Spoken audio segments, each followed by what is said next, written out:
What's up, everyone? Welcome to Pat's Chat. I'm Doug Kyed, joined as always by Michael Hurley. Michael, it is like exactly 9 a.m. It's like we planned this. How you doing? I'm doing great. We don't really plan that well. No, That's just it's a like we lie. planned it. It is We like didn't we plan it. planned it. It's pretty crazy. But yeah, Right. no, Doug, it's Saints week. So you can imagine I woke up this morning, there's a little pep in my step, Hell yeah. knowing I feel like I've brought this up a few times, things I don't like watching. I don't like watching games in the Superdome. It seems dark and dreary Oh and yeah, it is kind of a empty. weird look. Yeah. So it's similar to like a baseball game at Tampa Bay back in the when the Trop. It just Yeah. just doesn't look appealing to me. And Right. like Drew Brees in that era, they put a good shine on it. They made it hmm exciting, but that was just a flash in the pan. So yeah, I'm pretty jacked up. How about you being a worker bee, Mr. Typey type. This thing moved from 4 to 1. That's nice. Yeah, it was nice. Noon That was great. local, Yeah, right? noon local. Be up bright and early in New Orleans, which I don't mind because it gets the game over earlier. Like not faster. I get really excited for these games actually. Like I know it just because sounded the funny. the week drags a little bit, I'd say. So then like all week I'm just like, oh man, I can't wait to see what happens on Sunday. And I don't know if I was necessarily feeling that same way over the last couple of years. So Yeah. Do you know it's what? it's good. It's exciting.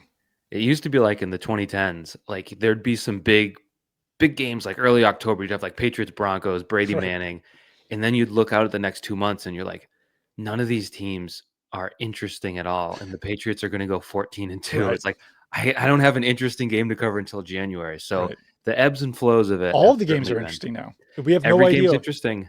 We have absolutely zero idea really what's going to happen on Sunday against the Saints because this is a team that has lost to the Raiders and this is a team that has beat the Bills. They've truly had the highs and lows of the 2025 season already, the highs and lows and ebbs and flows. So That's the headline. we'll see what happens against the Saints. I think they're going to win. We can get into that later, but Did you see, by the way? We'll get into all of that, but did yeah. you see like Tankathon has the strength of schedule, remaining Mm, schedule, and the hmm Patriots are 32nd. So it really drives home a point we've all known and talked about for a while. Yeah. They have, according to Tankathon, two difficult games left: Buffalo and Tampa. Wow. Yeah. Yeah. And I guess you can't even include the Ravens in there right now. right now, it's all based on record, obviously. So it's not analytical or Yeah. what's the right word? There's no substance to it. It's just hmm strictly There's no winning context. percentage. Yeah. But I think that is, and I think Diggs talked about it yesterday. Like this is harder than last week in a way because you're trying to sustain something hmm positive. And I do think while we are, I think if we look at a big picture, right, in the next 6 weeks, like if they go 4-2, you're accepting of those two losses. But individually going in on the Thursday before the game, I don't think you're saying like, yeah, a loss would be okay this week. Right. Yeah. No, it would feel, I think, pretty bad for Patriots fans. I think they would still be, the overall optimism would still be relatively high, but it Mm. would drag things down a bit. But no, I don't think the Saints obviously were frisky last week. They had 5 turnovers, which, I mean, Patriots can't be doing that this week. If the Patriots have 5 turnovers like they Let me did interrupt against you. the They could be doing that. I yeah, mean, like they had against the Steelers, then I don't think they're going to win this game. But yeah, I actually want to start to talk about that to begin with.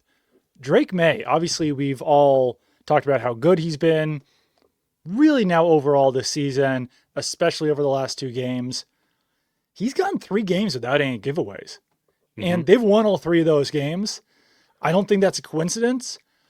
I think it's too early to say that Drake May has fixed his turnover issue. But I also don't think it's too early to say that he's made a major improvement over that from last year. Um, Thoughts? One thing about Drake May and that situation that you have to appreciate, whether you're the Doug Kydes of the world or like someone who has like a Patriots license plate that wears it to the game. Like Right. everyone involved at all levels has to appreciate that you go back to that Pittsburgh game and even before that and all summer and every game basically, you can go to Drake May and say, "What's up with these turnovers?" Blah blah blah, hmm and a number 3 overall pick, you don't know how they're going to respond to that. There Right. could be an ego, there could be Yeah. an attitude, there could be denial. He's been very forthright Yeah. And granted, a lot of what he says is stock. Like, I got to get better. I got to clean it up. Hmm. But it's something, I think one of his best traits, he's very believable in that he doesn't seem like he's being a phony, because I don't think he is being a phony. Yeah, I And asked him about it yesterday, and he, because like, yeah, it is that can kind of turn the conversation in a well, way you of suck at like, this thing. You suck at this thing. You suck at, right. a lot of people could be like, F you, leave me And alone. my question was basically just like, hey, you mentioned turnovers with the Saints. You've done a better job of not turning over the ball over the last couple of weeks. And I think that obviously that's a positive leaning question, but someone could still take it as like, oh, so you think I had an issue with it before?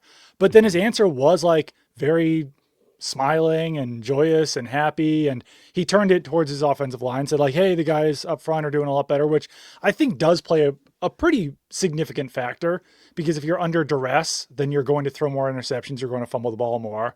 And the offensive line has done a better job. But I also think that Drake May deserves credit for it as well, because he's been, he was already accurate last year, but he's been significantly more accurate this season, to the point where he has been one of the most accurate quarterbacks in the NFL, which is not something that you necessarily expect maybe when you also have the mobility and movement skills of Drake May. Like, Mhm. I don't know what this career turns out like, and I'm not trying to be super positive guy, but that combination of accuracy and mobility is a really strong one. And like, if these decision making skills also continue to ascend, then yeah, clearly you're talking about one of the best quarterbacks in the NFL. Right. You would think like Mac Jones was a highly accurate quarterback in college, the Yeah. most accurate quarterback ever, and he lacked the mobility that you speak of. So And he also lacked decision making skills a lot while he was here. to Seems to have have, cleaned those up with the 49ers now that he's being told dude, exactly what to do and when to do it, as he keeps saying. I'm But worried yeah, about him though, Mac Jones. Watch. Like he looked like he might collapse and just collapse unto himself last Thursday night. he Like did. I know. he doesn't, all due respect to Mac Jones, he doesn't look like he like worked out at all this offseason. He was just like on the backup. And it's really hard to play an NFL quarterback. So I think he's struggling out there. But yeah, no, I think you mentioned, they had 5 turnovers versus Pittsburgh. So like for as good as this 3-2 thing is, 5 turnovers is ridiculous. Like It it's is. hard to do that. Like we said, the fumbles all going to Pittsburgh is kind of anomalous. Right. The carelessness was out of character, even for a team that, or a quarterback that has had his own issues. For as good as the 3-2 is, it's like almost like that they kind of all right. Listen, I'm gonna say it. They're kind of a 4-1 team. The record is like Right. you Yes. can't go back and change the L to a W, but you know No. what I mean by saying Yeah. like that's They a game. outplayed the Steelers. They just happened to turn the ball over 5 times. Right, which Yeah. counts. But you Yes. know what I'm saying when we're talking about the magnitude of the team, and that Steelers team we all thought stunk. They have a winning record right now. They So do. They I had think a it they had a just week 4 bye, so not as much context there as other teams in the NFL. it's fine. Unfortunate, but Speaking yeah. of quarterbacks that might not make it through the year, 41-year-old with a week 4 bye. I'm sure he'll be great in December. Anyways, I just think it kind of refocuses things to this week where you lay out potential areas where it could go wrong. That seems like I don't want to say the only one, but really Mhm. the only one of substance where if they take care of the ball, they should have enough to at least win this game. Yeah. No, I agree with that. And yeah, I mean, the Saints have got some guys. Everyone keeps saying like, oh, they're better than their record shows. They've got a ton of pass breakups this season, which, I mean, when that forces turnovers, it's great. When it doesn't, then it's still forcing incompletion. So definitely something you have to worry about there with their big, tall, long cornerbacks. But yeah, I mean, they've got some speed on offense. Rashid Shaheed is a very good wide receiver at taking the top off the offense. Not exactly a household name, but like, he got hurt, I think 5 games into last season, already had 300 something yards. So that could have been a 1,000 yard season last year. I think he's already on pace for like a 1,000 yard season this year. And that's basically all just big plays. He's a threat to score from 90 yards down the field at any point, basically. Um, Still got Alvin Kamara, still got Chris Olave. On defense, a lot of names you already know: Demario Davis, Cameron Jordan. You This just is a did it team the that other gets way. itself into cap hell and then basically can just never part with their veteran players. So they've got like 35-year-old guys running around out there. For 3 years now, we've been saying Demario Douglas and you just did it the other way. You went Demario Doug Davis. So the tide has turned on the Demario wars, but It's true. um, I have no other point. I just got really distracted by that. I'm sorry. No, it's okay. I do want to talk about the Patriots running back situation, and we'll talk about the Saints probably a little bit later. But so Antonio Gibson tore his ACL, unfortunately. I think we all kind of knew that that was going to be a possibility, but the news came out, I believe, since our last podcast. And the On our last podcast. what? It was during our last podcast. Oh, true. Yeah, yeah, yeah. My brain is non-functioning. It was breaking news. It was breaking news. So what the Patriots did was they signed Jayshon Corbin to their practice squad.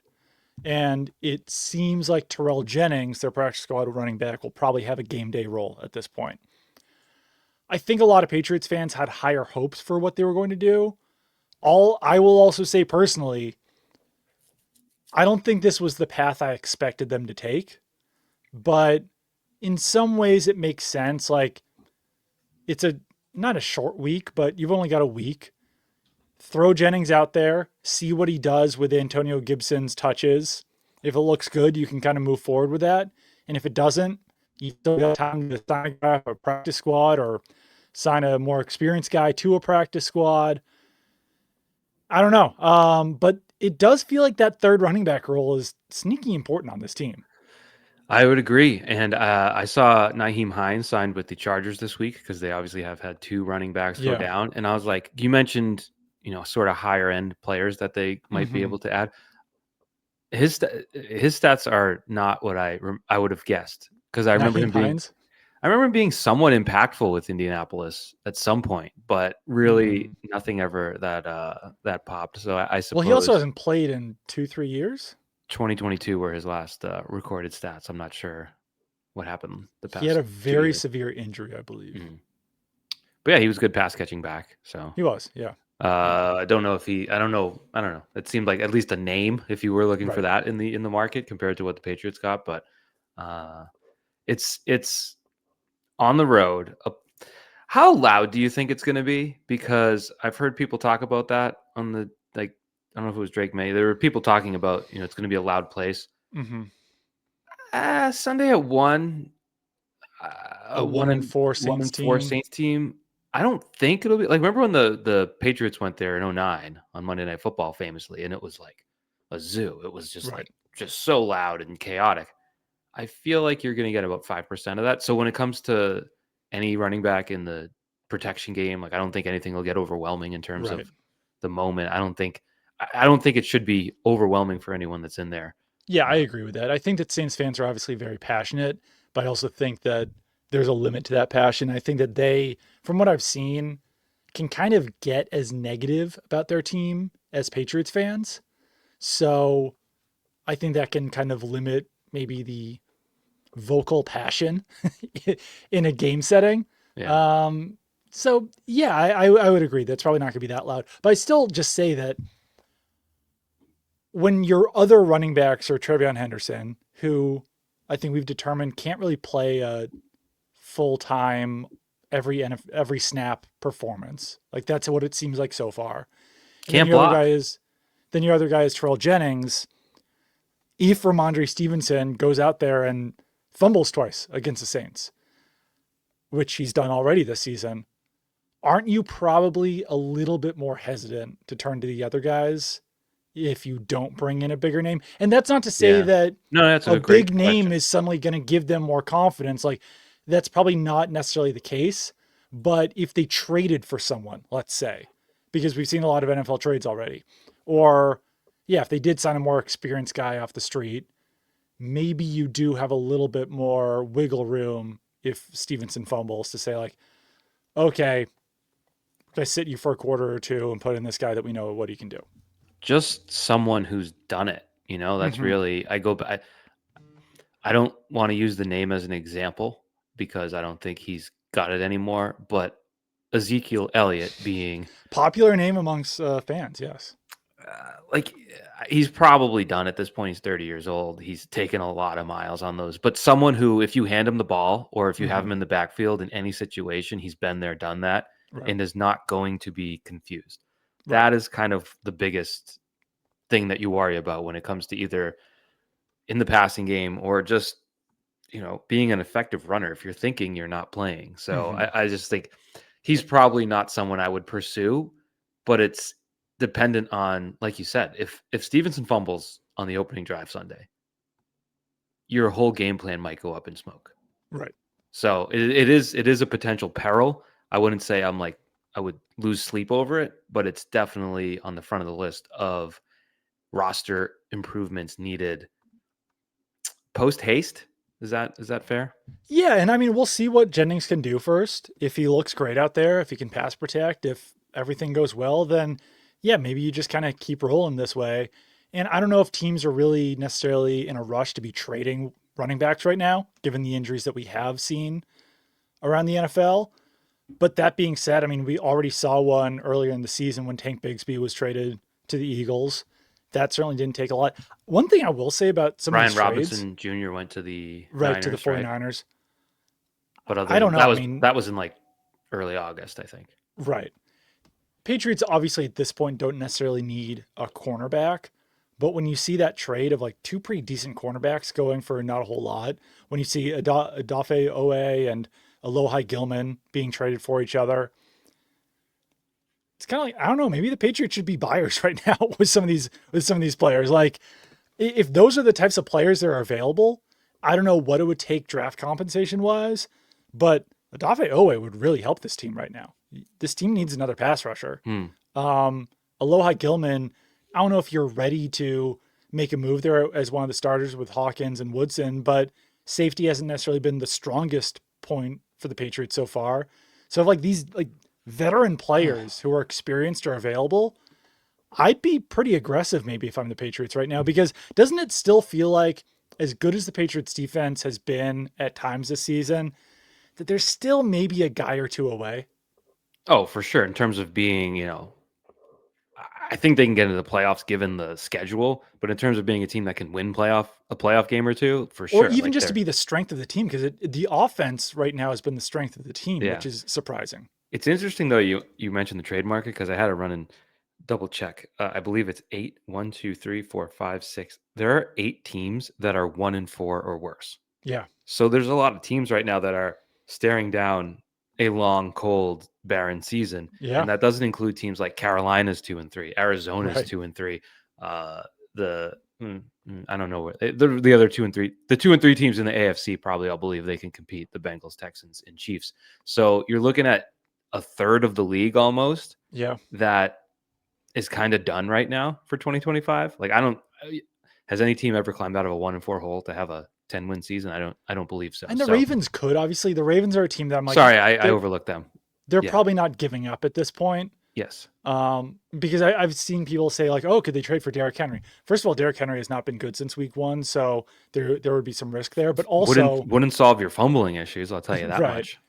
But then also, if you're the Ravens, I don't think you're giving up on the season yet. Maybe in a month when the NFL trade deadline comes, and if they're whatever 2-7 at that point or whatever it would be, maybe at that Yeah. point you might. But I'd argue they gave up on the season when they were like, you know what? QB1 Lamar Jackson, QB2 Cooper Rush. Let's go. Let's roll it out there, boys. Let's see what yeah, happens. That's yeah, crazy. it is pretty wild. But yeah, no, I overlooked them. I wouldn't count them as one of those 1-4 teams quitting on the season. So nine The teams. Titans are an interesting team though because even though a lot of these players haven't been coached by Vrabel, Vrabel has claimed or signed a lot of ex Titans this Hmm. season. So that I would be curious to see if he makes a move with the Titans to acquire a player. I don't know who it would be. I don't even know if there's How players about on the Titans that are worth acquiring. how But about yeah, Jeffrey Simmons and you go Simmons, Barmore, Williams right that would across be the line and just wild. say like, "What? I dare you to do something. I dare you to Do do something something." about it. Yeah, That would be insane. I don't know that it's advisable to right. go with basically 3D tackles, but I it would mean, be pretty Milton funny. Williams can play on the edge, so might Yeah, I solve some mean, issues. there aren't many that can block those guys, but that would No, be. I would just line them all up over the center, just just like all hip to hip. yeah, What's yeah. I your mean, I yeah? think edge is probably the position they could use the most right now. Running back Yeah. is certainly up there, Yeah. but It's yeah, interesting because like Harold Landry has been good and obviously yes, racked up what 4.5 sacks in the first few weeks. he's not the concern. Yeah, He's not the concern, but he's also not like the highest end edge rusher. Like for I would sure, like for sure. when Judon got to New England was higher end, I think, than what you're Yeah, getting out of Landry right right. now.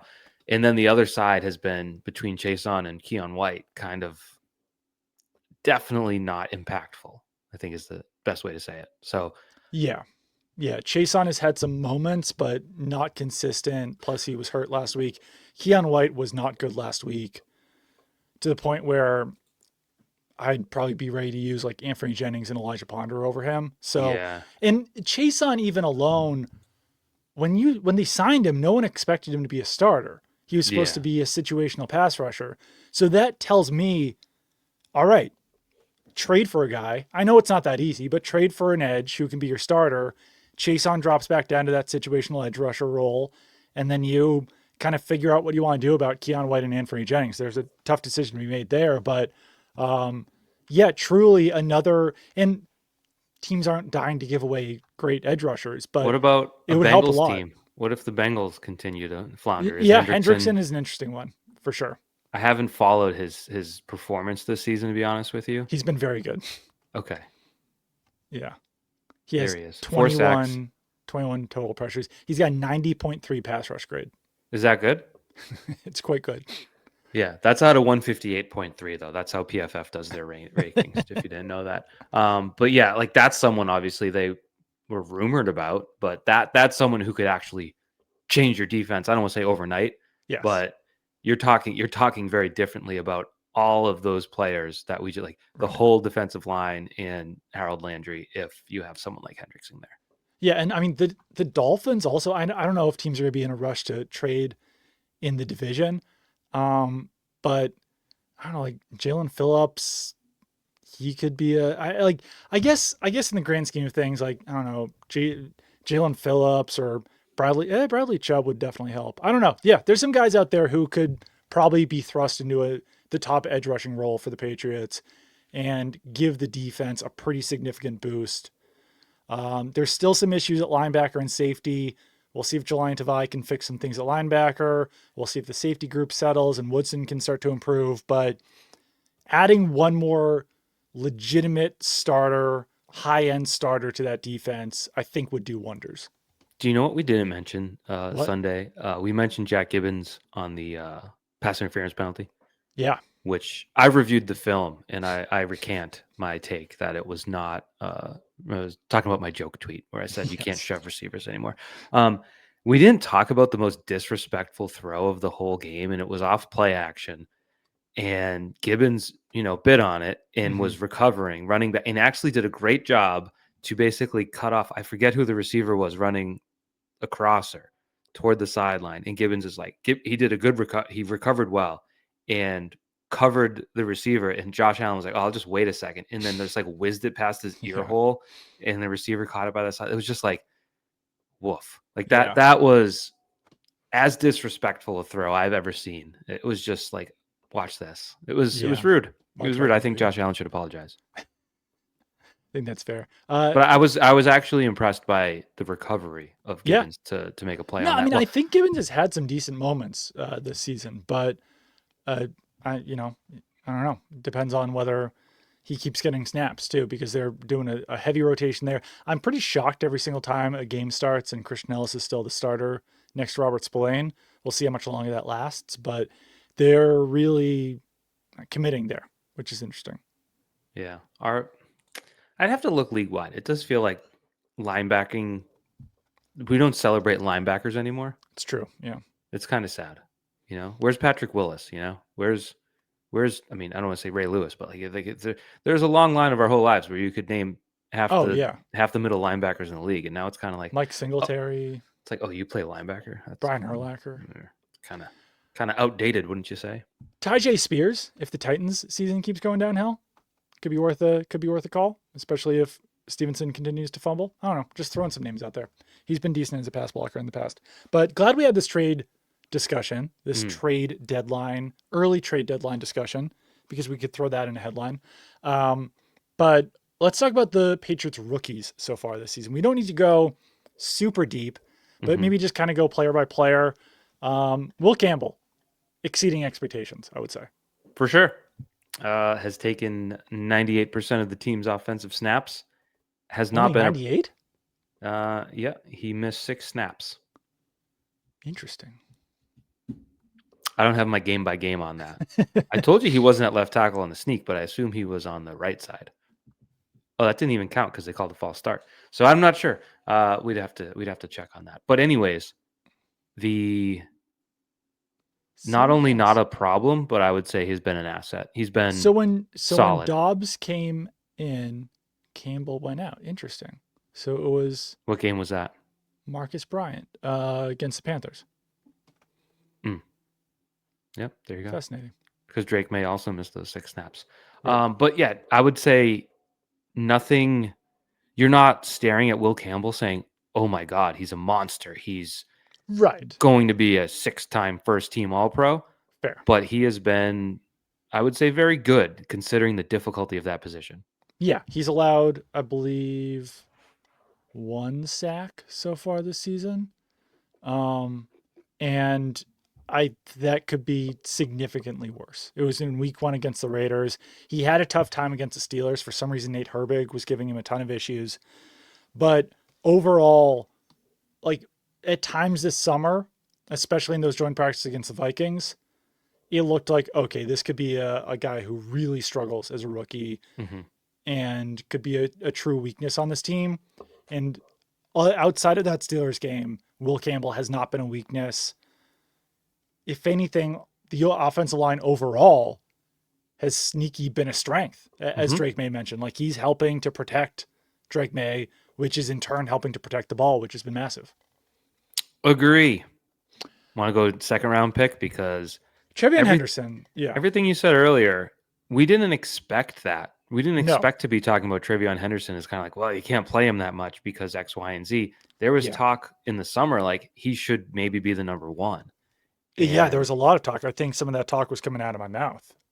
wow, how dare you? But yeah, no, because there was 5 elements you could point to that no one else on the roster had or Right. still has, and yet it hasn't yet coalesced to the point where you feel comfortable with him being not even number one, but just Yeah. even on the same footing in terms of playing time and opportunities as Stevenson. So I got a question in my mailbag this week that was like, "Oh, Trevion Henderson looked better as a pass blocker last week. Do you think they're gaining trust there?" And he had 2 pass blocking snaps and allowed a pressure. So that's it. That's a Every 50% week, pressure rate. it's still an issue as far as pass protection goes. And we would not be talking about that as much if he was generating explosive plays, which he's not. He's averaging less than 4 yards per carry. I Mm. think overall he's averaging like 6 yards per touch, something like that. It's been surprising that he has not been more explosive. It's been surprising that he hasn't been generating more big plays. Run blocking plays a big role here because the Patriots' run game in general has been fairly atrocious. I think someone said yesterday they ranked 27th, but with Henderson specifically, I think I mentioned this on the last podcast, but I'll extend this point a little bit. A lot of fantasy guys are like, why aren't they giving Trevion Henderson a shot? Like, why isn't he the guy? Why aren't they giving him more snaps? Why aren't they giving him more touches? Why aren't they giving him more targets? Like, they are. He's just not really doing anything with them at this point. So I understand the Patriots' usage of Trevion Henderson until he looks like he can be a huge playmaker for you.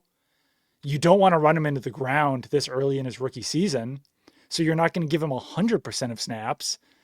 So I think this is kind of the path to using him. You Yeah. use him when you can. You use him as much as you can. They're using him pretty often, but until he starts doing something with those snaps, I don't think it makes sense to increase the role yet.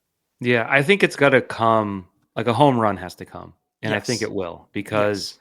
I mentioned a couple weeks ago, I thought he looked great against Carolina, despite the numbers being whatever they were. Like he has abilities that are evident, Yeah. like he has a sort of quick step. He's got the burst.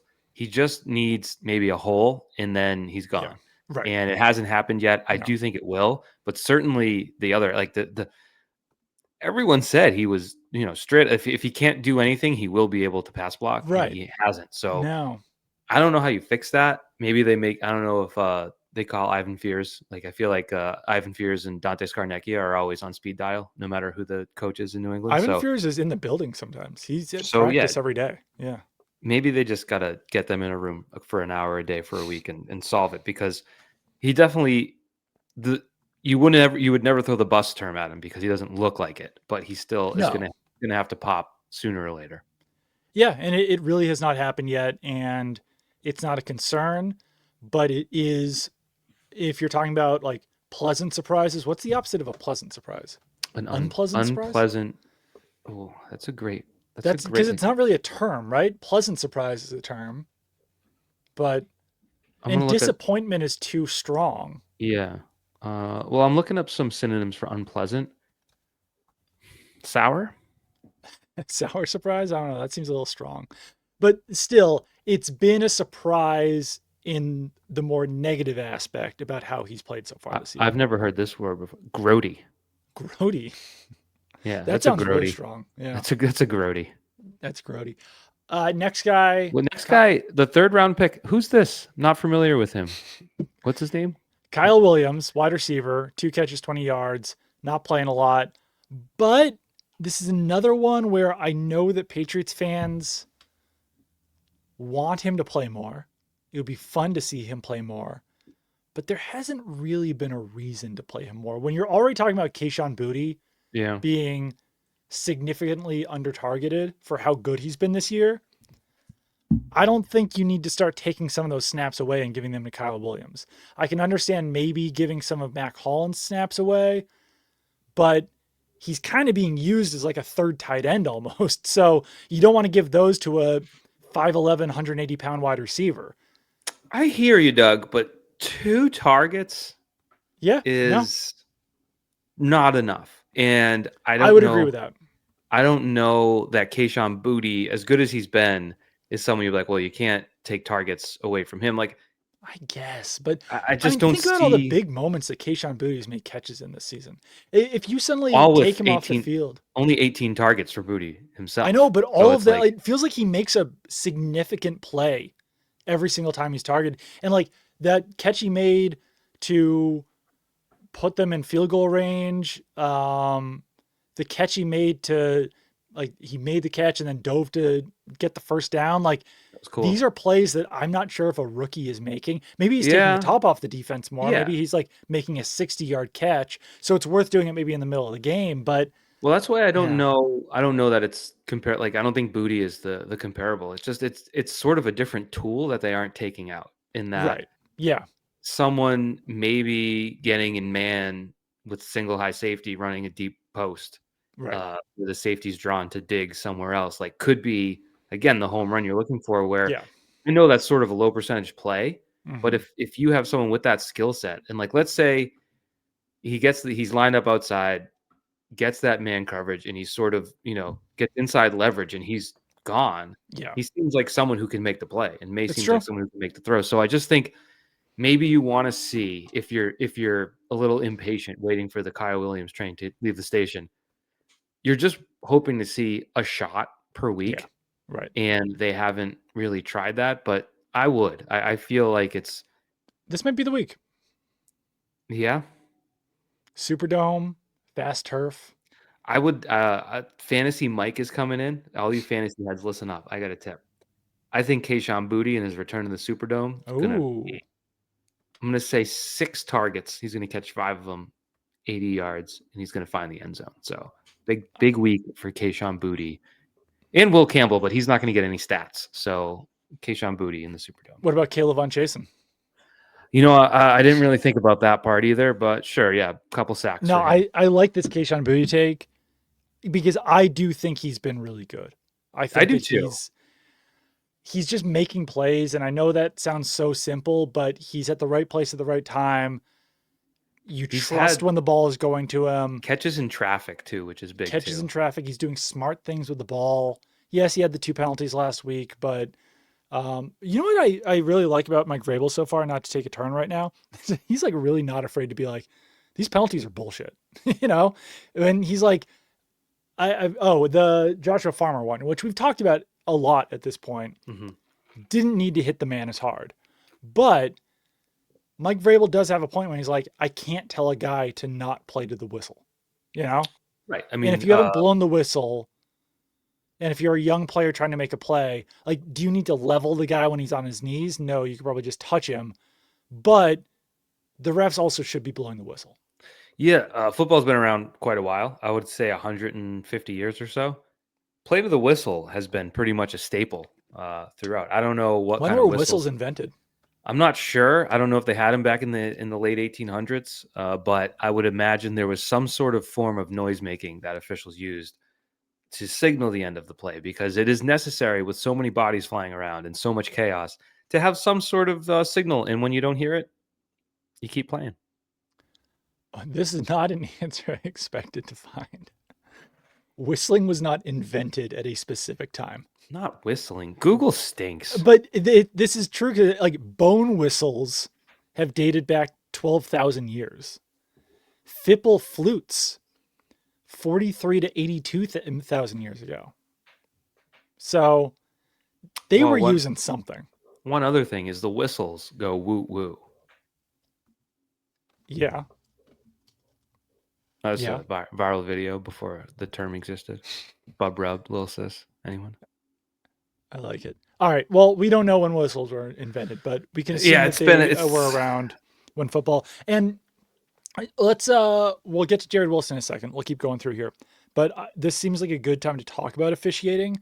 because I feel like when you're on twitter.com, people act like the officiating is worse this season.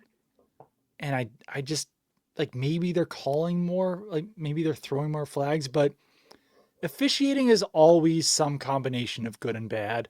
Mm. And I don't think it's been egregiously terrible this season. I think there's certain things that look bad, like Kelsey scores the touchdown on Monday Night Football, and they throw the flag for an illegal pick, and then the Chiefs have to tell the officials, "No, no, no, it's within a yard. It's within a yard," Right.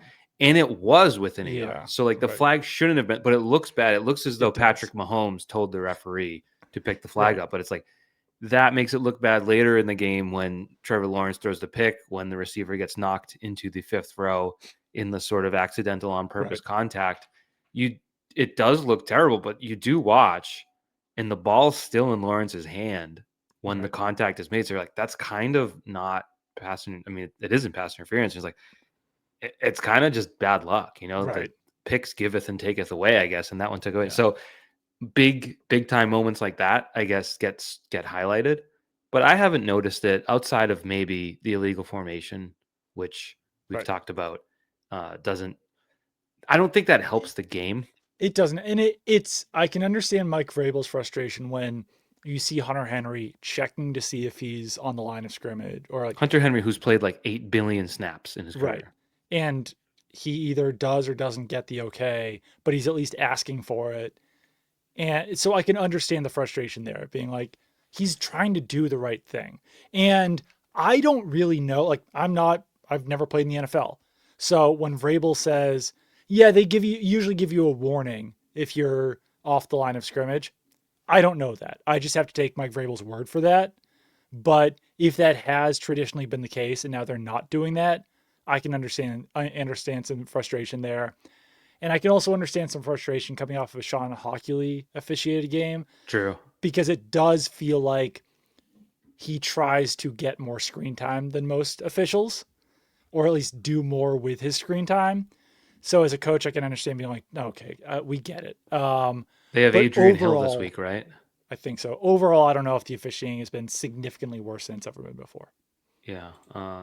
Adrian Hill, second most penalties in the NFL Not behind great. Al. So two more than Sean Hockley's called this year, his Wow, crew. So you're gonna get some breakages on Sunday. Be it's prepared. true. You know who leads the league? Alex Moore. Isn't he first year? Oh, maybe, yeah. Didn't the Patriots have him? I think so. They had him once. Yeah. So he's called the most penalties in the league. Third is Hockley, who you had Yeah, last week, and second is Adrian Hill, who you have this week. So figures to be a story come Sunday, if probably will. only an annoyance than anything else. Jared Wilson, he's been fine. I think if Will Campbell was having the season that Jared Wilson is having, it would be talked about a lot more just Mm-hmm. because he has not been as strong. But that's also just simply what you expect from a third round pick who's dealt with some injuries. So I just came overall, up with a saying. yeah. You Oh, want to hear what it? is it? Yeah. Growth is not linear. I like it. I just came up with that myself. It's a it's a good saying, Gerard Mayo. I didn't know that. No, I We, just we came up found with it. Gerard Mayo is co-hosting Pat's chat. What is Gerard Mayo doing? It's a good question. Would he But be on Pat's chat? Could we get him on Pat's chat?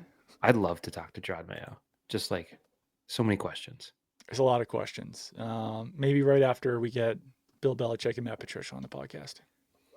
We'll talk You about Bill at could the end. get Matt right now because things are going well for him. I bet That he'd is be true. happy to talk.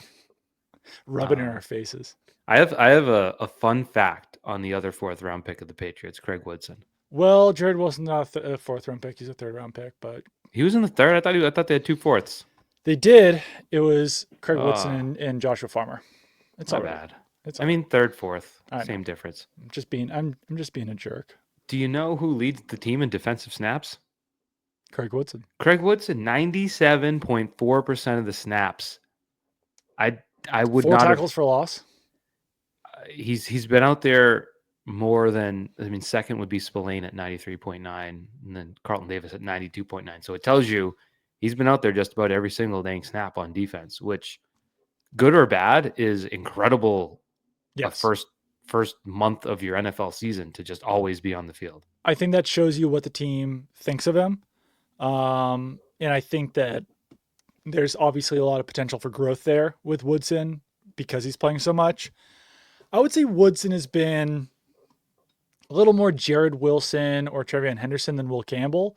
But overall, I think he's been solid. He's let up a couple touchdowns, had a pass breakup, like I mentioned. He has 4 tackles for loss. PFF has him with 8 total stops, defensive stops. He hasn't been. I'm trying to think of a safety from 2011. He hasn't been Brandon McGowan out there, but he also hasn't been Devin McCourty. Ooh, that was fun. Yeah, He no, hasn't. but I think a big number would be, and it's kind of a different position at this point, but Kyle Duggar played 1 snap last week. So it Mhm. told you, for better or worse, they're rolling with Hawkins and Woodson, Yeah, and that's kind of it. right. He hasn't been Sergio Brown out there. Wow. Is this all 2011? I don't know if McGowan was 2011. He might have He might been. have been before that. He might have been 2010. Let me look it up. This is Yeah, he was 2010. But 2011 was James Ahedibo, the first edition of Patrick Chung, which clearly was not not as good as the not second good. edition. Josh Barrett and Ross Ventrone played 28 snaps. Sergio Brown was on that team. Yeah. Sergio Brown was terrible as a Patriot. It was kind of wild that he went on to have a pretty decent career with the Colts. Him and there was another corner that didn't work here that had like a great career with the Colts that I'm blanking on. Oh, Kenny Moore? No, doesn't he do? Oh, Kenny Moore doesn't count because he didn't really make the team. He does like the McAfee show. Oh yeah, Darius Butler. Yeah, Yeah. he was here and it was like, and then he had like a 10-year career with the Colts. Right. Pretty Brandon cool. Merriweather was 2010. I think we're going back to 2009 for Brandon McGowan, or was it later? Oh no, Brandon McGowan, 2009. There you Yeah, go. there he is. You know, the Patriots win the Super Bowl if they kept Edelman on defense in the Super Bowl. I like I'll that take. contend. Would they put Antoine Molden in instead of him? Oh, maybe. I think it was Molden went in the slot corner, and it was like, I don't know. Edelman did all right. He did do pretty well He against really like did all a right. good Ravens team too. He covered like Lee Evans, didn't he? I mean, Yeah, he did. That's a Super Bowl. I wouldn't have switched him to offense, but I I don't know. think it's sad now that we're at the point where there are Patriots fans who just straight up don't remember 2009 through 2011. But the safety play was so horrendous in those years. It was actually like shocking that Bill Belichick let it happen for so long, because the linebacker play was almost as bad too when you had like Gary Guyton out there and stuff. But My the memory is middle of the defense was 09. rough. 09 and 05 being just those years where you're like, they're giving up 80-yard bombs every Yeah. week. Oh yeah. Then Devin McCourty got moved to safety, and it settled for the next 10 years. It was You know what wild. I think disrupted that? If you want to do Pat's history chat, is they drafted Brandon Merriweather to follow in the Rodney Harrison mold, Yeah. but then the game drastically Yeah. changed. Game passed that by. Yep. Chung as well. I think Yeah. Chung was drafted in that mold, and they didn't. It's just the rules changed. Right. Like James Harrison was killing people over the middle, and there were concussion lawsuits, Yeah. and there was CTE came about, and all of that. That the hard hitting safety role basically disappeared very Yeah. quickly, and it became more about speed and skill. And they didn't have the people until Devin No. McCourty, drafted as a corner, made a great free safety, and the rest was history. Yeah, and once he settled free safety, then then they could bring back Patrick Chung to play strong safety, and he wasn't like laying the lumber like Rodney Harrison was, but he found a really important role there. And I think it was okay. So yeah, Antoine Molden and Sterling Moore both played in that Super Bowl. Yeah, I would have had Edelman on deep, but maybe the Gronkowski injury forced them to And it add was it. But I don't think he got. McCourty and Kyle Arrington at cornerback. Did he even play offense? You got the box score up there, Super Bowl 46. I don't have the box score. I've got PFF. I got the box score here. Like, did Edelman played Edelman? 7 snaps. So they didn't use him at all. No, Play him on defense. that is funny. That No was targets. the third. It was the third year of his career, and they were still just like, this guy's unplayable. Like then 2 years later, he's your number one wide receiver. The target distribution in that Super Bowl. This is important. Listen up, folks. Super Bowl 46. Tom Brady threw the ball 41 times. His leading most targeted receiver, you may know him as the late great Aaron Hernandez, might have been the Super Bowl MVP if they won that game. He had 14 targets. Welker had 8. Deion Branch had 6. Gronkowski on one leg had 3. Danny Woodhead had 4. Benjarvis Green Ellis had 3. Chad Ochocinco had 1. That is not a great offense. I mean, it could have been like if those guys are all healthy, then I think One-legged Gronk. One-legged Gronk. Peak of his powers, Hernandez. Yeah, but like Welker at that point was not. It's funny because actually on paper that offense looks incredible, but yeah, there's context needed there.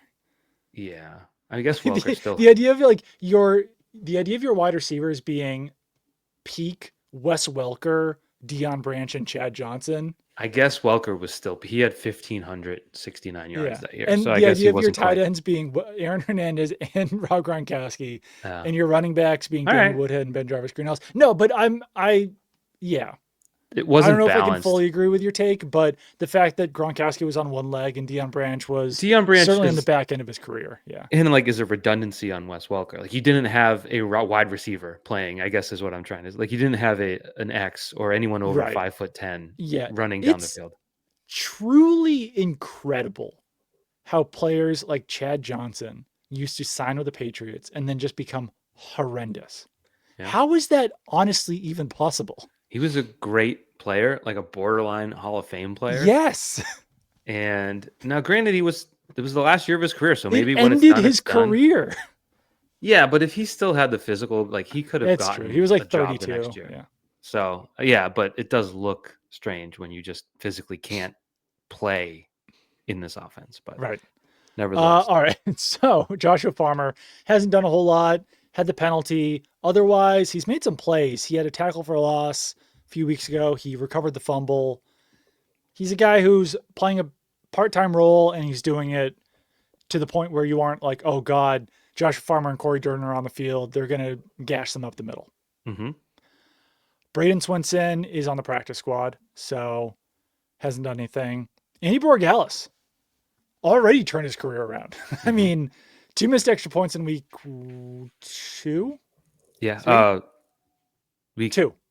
Because he got the game ball. Yeah. Missed a field goal in week 1, missed 2 extra points in week 2. That's what it is. Yeah. Yeah. You talk about how I mentioned earlier, Diggs saying this is the hard week because you have to sustain it. Borregales getting interviews, kind of having a great week. You know how fast it can turn for a kicker. Right. So in the dome should be okay. Mm-hmm. But if he's not, it's going to be the ups and downs. Again, I just thought of this again, progress, not linear. So this is a test for him. He's dealt with the negative pretty well. How does he deal with the positive, and can he sustain it? It's Fair question. Marcus Bryant only played 6 snaps, but he's your swing tackle. Julian Ashby. Did you know that PFF grades long snappers? Maybe. He's got like a 50 something. Um, that seems bad. I know, but I don't think it really even means anything. Kobe Minor has played 2 games, only played on special teams. I, And then I they've got some other rookies on the squad. Efton Chisholm hasn't played. Eric Gregory hasn't played. And Elijah Ponder just had his best game. So maybe we see more snaps out of him. I had one last leftover thing on the kicker. Yeah. Oh, yeah. I rushed you along on I don't. Borealis. No. It came after, and I forget if it was Chiefs Jaguars or if it was another game I was watching this week. I'm just kind of browsing the slate. I don't remember what game it was. It must have been Monday night because I was thinking of Borealis when I saw it. Mm-hmm. Someone, we'll call it Jacksonville, kicked an extra point. I think it was late in the game or whatever. The ball took off like a rocket. And with all the Yeah. talk about K-balls this year, I'm not discounting the Yeah. 52-yard game winner, but the fact that it cleared the goalposts, I think NFL wide, like kicking runs the risk of becoming kind of a joke if Yeah. whatever they're doing to the balls is not only allowed but sort of encouraged. Like kicking's getting a Yeah. little silly right now. It is. I don't think I agree with narrowing the uprights. Um, Like let's not make it easier with the balls. Let's start there. yeah. Yeah, let's Uniform let's mi- balls. let's bring back the old ball system. What's stopping you from going to the party? Well, I guess Party City doesn't exist anymore, so that is a big issue. A local, unaffiliated, independent party store and filling your footballs with helium. It's a very good Would point. that I don't help? know. Would that make it way worse? I don't know. I'm not a gas Right. expert, despite You my could at history. least you could bring that to practice and see. Like Yeah, it you can just do it's. some experiments. I've never at any point over the last 15 years watched kickers and been like, they could use a little help because Right. already field goal range is the 50-yard line. Basically, yeah. You can kick And from yeah, the I logo now. So it I it just puts football at risk of being a little bit boring if you lean into kicking too much. it's why the first overtime rule change was Right. necessary, even though I resisted it, is because field goals, like you didn't have to drive to the 25 Right. anymore to get a field goal. You could No. just get to the 40 and you can hit Yeah. it most of the time. So Yeah. I think that has been part of football for a while. I don't think anything has changed where it's like, we need these guys hitting 62. I don't need that. Do you? No. No, I agree with Not that. to take away from Borghaus. It was a nails kick. It was perfect. No, I agree. I think eventually something probably needs to be fixed because it's going to get out of hand. Speaking of which, we need to talk about Bill Belichick, a lover of kicks. A lover of many things and people. Things are not going well for Bill Belichick at UNC, and I think that so in many ways this is not shocking at all that this I is was going to happening. ask you, like, what has come out this week that's surprising? Nothing Nothing. really. I was talking to someone about this last night. Um, and because I was like, this roster's horrible, right? The UNC roster's horrible. And like the answer is like, yes, this roster is complete and utter trash. But that's also Bill Belichick and Mike Lombardi's doing. Well, So I've heard so many people like, oh, well, you hired him late. It's like they hired him in December. yeah, and it seems like they kind of wanted to bring in their own guys, work off of transfers, work on recruiting, and then basically we're just like, oh, like we don't really need the guys who are already on the team. Right. And I don't know entirely how accurate that is, but like that's UNC had a football team. I know that you said they were terrible last year, They but were bad. they at least were an ACC Power 5 team. Mhm. And then they bring in all these transfers from like smaller schools, and now they're playing even worse than they did last year. So, and college football, obviously there's like a 4-year run with these guys, but you've got to be better than you are right now. Yeah. A lot of reporting has been made out there. It seems like Bill Belichick has really lost control of like the staff, the players, the families. There's so many more people now who will talk, which is why you're getting so many of these other reports out there. And no, none of them are a major surprise. Like Bill Belichick says hi to players in the hallway. Like they're lucky they're even getting that out of Bill Belichick. Yeah. Uh, Staff doesn't get communicated to. Steve Belichick isn't really they. There's a report that he's not out there communicating with players. I think he's a guy who is probably better, more communicative when he gets to know people better rather than like before he knows them well. Brian Belichick being more personable certainly is not a surprise from everything that we've dealt with over the last 10 years in New England. Like he's just been a more personable guy to talk to. Mike Lombardi being seems like disliked around the building is not a major surprise based on things that I had heard about him even when he was in like Cleveland. So no, it's not a surprise, and none of these things would be an issue if the team was winning, Mm. but they're not. Well, I And look at now this last year, is like when, they won yeah, at Virginia, they won at Florida State, they beat Wake Forest. Now, granted, none right, of those teams were winning championships, but it's like I can't see Bill Belichick's Tar Heels competing with any Power Five team, no, no matter the circumstance. They are the worst. I've like right, Clemson was really bad and yeah, blew them out they just immediately. It was destroyed them, 21-0 before you blinked. right, So it's worse.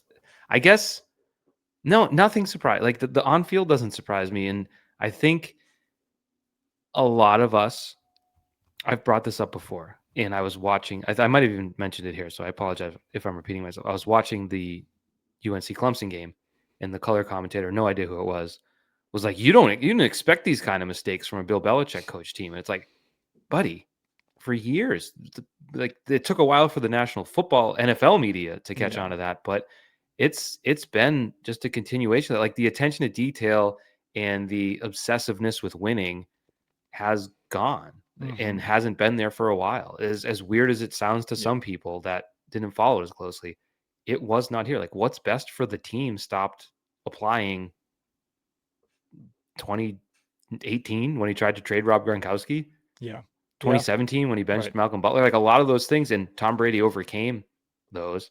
yeah, Well, they didn't overcome trading Gronkowski because he threatened to quit, but everything after that has yeah. begun. It went downhill, and it's kind of a sad ending, but it's not surprising. It's not I surprising, nothing no, at UNC has surprised me no. one bit. Yeah, it's unfortunate that it's going this way, but do you? So they put out the statement yesterday What a statement it was! that he's committed to UNC football. Do you think he coaches against Cal? Which is a week from today. I don't know, which is pretty telling because Yeah, last week they've had two buys now in 3 weeks, which right. is always fun. And the last buy he went to Nantucket, which is like no days off. You're coaching the worst college football team and you're going to Nantucket and incommunicado, according to one of those reports. So they couldn't even reach him, which is Yeah, crazy. So they have the bye week this week. I think he'll be in Chapel Hill. I don't know what he'll be doing. So I think he's got the Cal game, but it seems as though whether it's October, November, December, the end is going to come. Whatever they figure out with the buyout. it's a little surprising that he like the Nantucket story. I don't know what he's doing in Nantucket. Maybe he's doing the exact same things in Nantucket that he would have been doing in Chapel Hill. But like just the optics of being like, all right, I'm gonna go back to Nantucket for this week Yeah. aren't good. And if that does mean that he's not putting in his all and he's not fully committed, that is a surprising element to me. You also got that here. Like he was Right. bouncing weekends, canceling the last day of mini camp and heading to Right. Nantucket. Like there was that here as well, which at a certain level, it's like, well, you're in your 70s. Right. You worked 150-hour weeks Yeah. for your whole life. You deserve that, but like Yeah. you can't do both. You can't work and have that. And I Yeah. don't know. That's why like you saw Bill Parcells as a consultant late in his career. Yeah. And I'm sure we could think of someone else, but that's who came to mind. Bill Walsh, I think, was doing that stuff. Where you get to work part-time, use your football genius, brilliance, Yeah. and help a team, but not have the job that requires you to be more invested time-wise, energy-wise, focus-wise, because realistically, like you can't you can't do it. You can't Right. at that age unless you have whatever, no family, no kids, no 24-year-old girlfriend, no hobbies. maybe you still could, but he has those things, and it just seems like you can't have your cake and eat it too. So I don't know. You got Cal, you got 19th ranked Virginia, which is going to be a tough one at Yeah. home. That's going to be at Chapel Hill. That could be. I think I mentioned it too. I heard on the broadcast the other day. They're like, yeah, there's a ton of recruits in Chapel Hill this weekend Oh for this God. game. And it's like, well, I don't think they're gonna. I don't think they're gonna stick around for that one. So No. yeah, it's a long, dreary season. You can get tickets at Syracuse as low as $4 though, if you want to go see that one on Halloween. In Syracuse or 7:30 p.m. at Syracuse. You can wow. get in for $4. That is Spooky. and those games at UNC, I don't think players will be selling their tickets for too expensive. Yeah, so they probably did that opening night. I bet they made some good money. I'm not sure they got another chance to catch. Like, No. I don't know, The maybe recruiting Clemson. violations, I'm curious to hear more about those too. Yeah, Even though I'm sure like given college football, it's probably gonna be some like super boring thing that I didn't even know was a rule violation. But well, like selling your tickets is apparently a rule yeah, violation. So, you gotta follow the rules. That's important. you know what the sad part is Belichick used to always thrive under situations like this, and you'd be like, "Oh yeah, Well, here's Bill. He's gonna that's go what to I the said. Like after podium." the TCU game, I was like, it wouldn't surprise me if they still went like 8-4. That's not gonna happen at this point. But yeah. I just mean when it seems like there's bombs Oh going yeah, off yeah. all over, he's like emerging, just like, well, yeah, and then the Patriots go out and win a big game on Right. Sunday Night No, for Football, like sure. on to Cincinnati, for example, Yeah. where it was everyone was coming for Brady, same as Garoppolo, it's like, and it's just they always seem to emerge stronger from that. I think Hmm. that ended. I couldn't tell you when, but I think it ended in 2020 when he came on the Monday with the Zoom. And was like, I'm sorry, I was short with you guys last night. I was like, who the hell is that? That's when it ended. It wasn't. He Uh, wasn't even mean the night before. I know I think it was when that they was lost to the very Chargers surprising. in That was very, very, 2020, very surprising. and I think Mike Reese had asked a couple times about when he might consider a quarterback change Right. with Cam Newton, Yeah. and he got a little snippy about it. But it was like a 2 out of 10 on the Belichick scale. Yes, it was. Did you see the Rolling Stone top 250 songs of the 21st century list? No, not my favorite things. Those lists, but I why? agree. So pertinent to us, relevant to us, one Blink 182 song made the list. Which song do you think it was? I would hope. Damn it! Well, that's not in the 21st century. Oh, I didn't hear the qualifier. I miss you probably, It was I Miss You. which is like you can't deny the cultural impact of it, even I if it's know. I was not just the like, meh, most. I don't know. It's better than like all the small things or, I guess. uh, you know, what's my age again?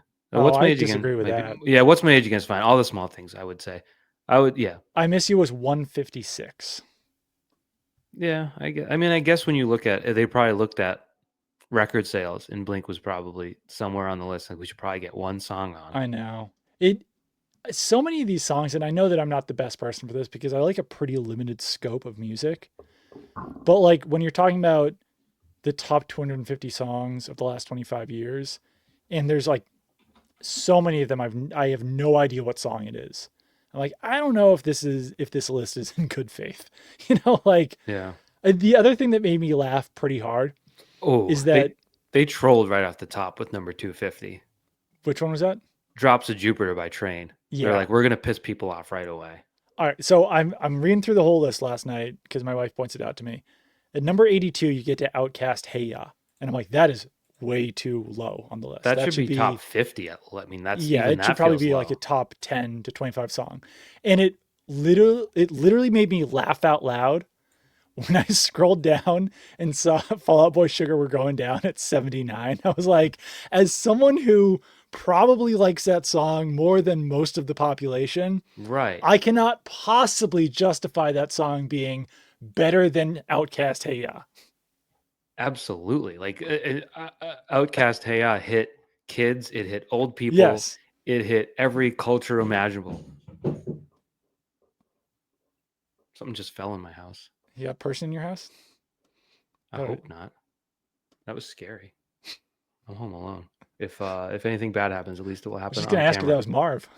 Is that So Marvin Harry? it could be. I'm scrolling. It's taking forever. I want to It's not guess. an easy list to get through. I want to guess the number one. Like it's got to be like A You will Taylor not Swift guess it. song? It's not a Taylor Swift song. No, you're not going to Just guess some. it. Is it a popular Taylor It Swift? is All a Too Well number popular song. 5. White It Stripes, Seven Nation Army number 4. Beyonce, Jay-Z, Crazy in Love number 3. Wouldn't have guessed that. no, Maps by the Yeah Yeah Yeahs number 2. kind of a shocker. Oof. And number 1, Missy Elliott's Get Your Free. This list stinks. This Like I list. and like I listen, I'm probably not the right person to be talking about Get Your Freak On, but like that being number one, I was just like, okay, I guess. I don't know. You know. Radiohead, Idiotech. Britney Spears, Toxic number 9 would have been number 1. I don't know. Yeah, This is you can't really do this when you're trying to mix like early 2000s hip hop, right. mid Well, 2010s Taylor Swift pop, R&B, The Strokes, Bad Bunny's in there at number 11. Like you can't really make Lady this is just Gaga, Bad stupid. This is Romance at stupid. 21. I think that could have been a little bit higher. That should be number 1. That was like Thriller. That That's a was really good song. The yeah. chorus of that song is among the best in song history. Yeah. The other one that I thought was too low, and I know that there are people out there who don't like this song. That's fine. Mr. Brightside should probably be higher than 26. Cultural. I mean, it's That should better probably than be Maps by the top Yeah Yeah 10. Yeahs. Yeah. Pink Yeah, Pony like Club when at you're 23. That song just came out. I know, but it's a pretty good one. I was actually surprised that Hot to Go wasn't on the list because that I feel like is actually maybe even a catchier song. I think One More Time, Daft Punk at 28 is kind of low. Yeah. Yeah. Basically, if songs can be played in an arena right now and not feel old, it should be in the top 10. There weren't many songs on the list that you and I like that are relevant to this podcast being like Yeah. pop punk connoisseurs. Yeah. Welcome to the Black Parade was on there. Sugar We're Going Down. I Miss You. That might have been it. The one that would have been like it wouldn't have fit on the list, but possibly should have made it for people in the know. Like Cute Without the E probably should have been a top 250 song, even though it wasn't a hit by any means. I You mean, put one of that my song favorite on bands at a of all wedding, time. and people are gonna go friggin' nuts. It has had that sort of second life. Yeah. When it came out, though, didn't you feel like the only one in your high school listening to it to Taking Back Yes. Sunday? No. 100%. So I don't know. I'm a little bitter about that whole second life thing. Well, I Yeah. do have They should start playing that at games, and just see what the reaction is. the Bruins used to play. It sounded like my CD book from high school Yeah. was robbed. They would play Thrice. They would play Taking Back Sunday. They would play Brand New. Yeah. All during break, and I was like, who's doing that? I never I got to know. the bottom of who's doing that. But there is some Is just Ty Anderson up there? maybe there is some pop punk news I wanted to throw at you because I Okay. don't really understand it always when they do this. The Wonder Years is re-releasing No Closer to Heaven remixed, Yes. which is relevant to Pat's Chat because Cigarettes and Saints is on that record. Yeah. And I'm not an audiophile. I am a drummer. I think that's probably the biggest thing. And Yeah. so I listened to the album the other day. So they're basically remixing it Yes. cleaner, clearer. I'm not really sure. Right. And they're really excited about it. I guess when I listen to that album, like the rhythm guitar is a little muddy. It's a little there's not a lot of clarity on it. But other than that, at no point have I ever listened to that and be like, boy, does this need a remix. So I know. bands do this, and I don't know Yeah. if it's for them or for us. It's for them for sure. Because I've recorded some stuff in my life where I'm like, I just don't like the way that turned out. But I don't think most people would know. And I'm that way. I'm not exactly an audiophile for music. I think that when that comes out, when the remix version comes out, if I'm in my car and one version or the other is playing, I'm not gonna be able to decipher immediately Right. which one it was. It I'm doesn't not help gonna either. I'm not gonna immediately hear and be like, this is the 2025 remix. Right. It's also like they keep releasing on like Instagram Reels. Right. And I'm like brushing my teeth listening to it. I don't think Yeah, I'm getting the full right. sonic experience, Yeah. but like Thrice's The Artist in the Ambulance, probably their biggest album ever. I guess the whole band always hated the way it turned out. So Right. last year they just re-recorded it. In Yeah. that one, the difference is obvious because they Right. re-recorded it. This isn't. Yeah. This is just a remix. Right. I don't know. Maybe I will notice. I do think that album has some of their best songs, but is not their best album. Greatest Generation and No Closer to Heaven are the peak of the Wonder Years, in my opinion. Yeah, just in terms of like the like urgency of it, the emotions of it. Because what was the one before Greatest Generation? Suburbia. Suburbia. Like that's obviously a good album too, but it's there's enough songs on it that are still like pretty generic early Yeah, pop punk that I personally lean into Greatest Generation, Closer to Heaven. Like Cardinals is one of my favorite Wonder Years songs. I don't like who I was then. Cigarettes and Saints. Yeah. Song for It's Ernest Hemingway. yeah. You in January. There's maybe a couple songs that don't quite make it a perfect album, but I think it's really good interesting though. nevertheless. I Yeah. had another music question for you. Yeah. Your daughter, Hmm. the world famous Olivia, Yes. is she? This is probably a redundant. This is probably an unnecessary, a rhetorical question. Is she into the K-pop Demon Hunters these Oh days? yeah. So my kids We're are as well. going up, Is that up, your up. Halloween costume? No. Oh, No. that's going to be Surprisingly. pennies. Nice. I have something to say about the songs in K-pop Demon Hunters. Yeah. A plus jams, just Yeah. It's A plus impressive. Truly. jams. Yeah.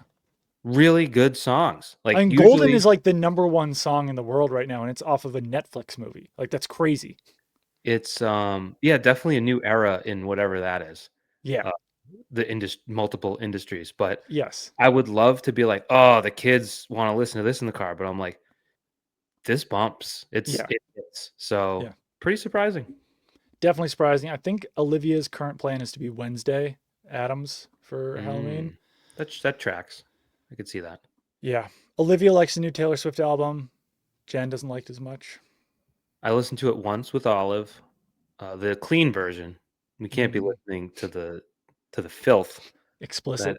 that is Taylor Swift. But yeah, I don't know. I probably won't listen to it again. I think I'm the wrong person to ask about Taylor Swift at this point, but I will say that how do you pronounce this? Opalite?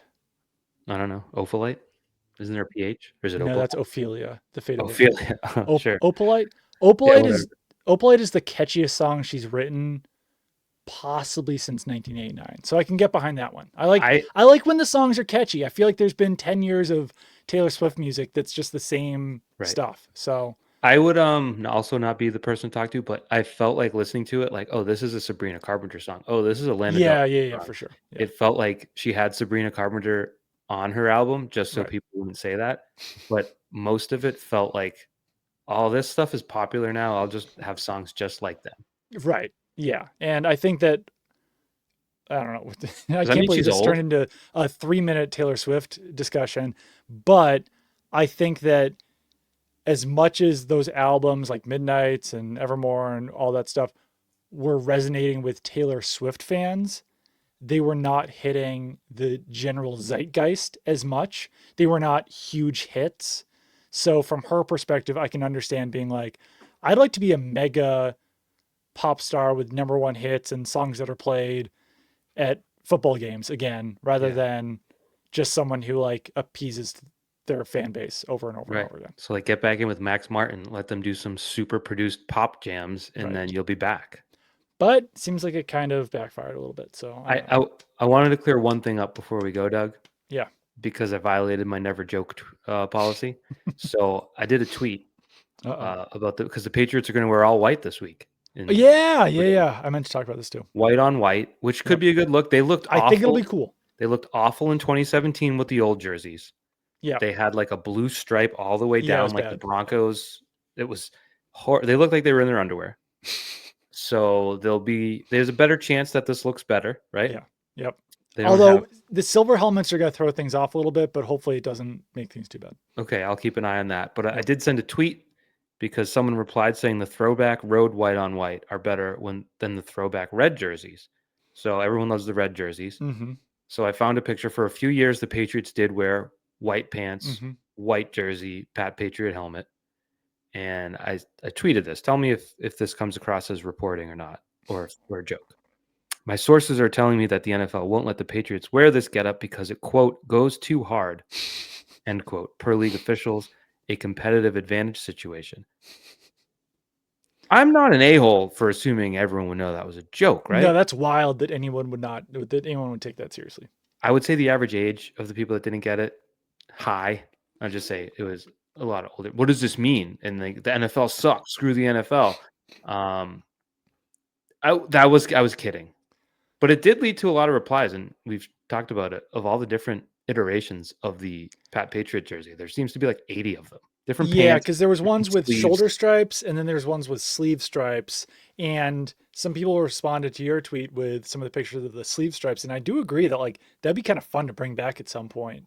Um, Could you do there were like there were versions with sleeve and shoulder stripes, which was a little bit too much. And yeah? also, it seems like in the early 60s and 70s they did go white on white pretty often.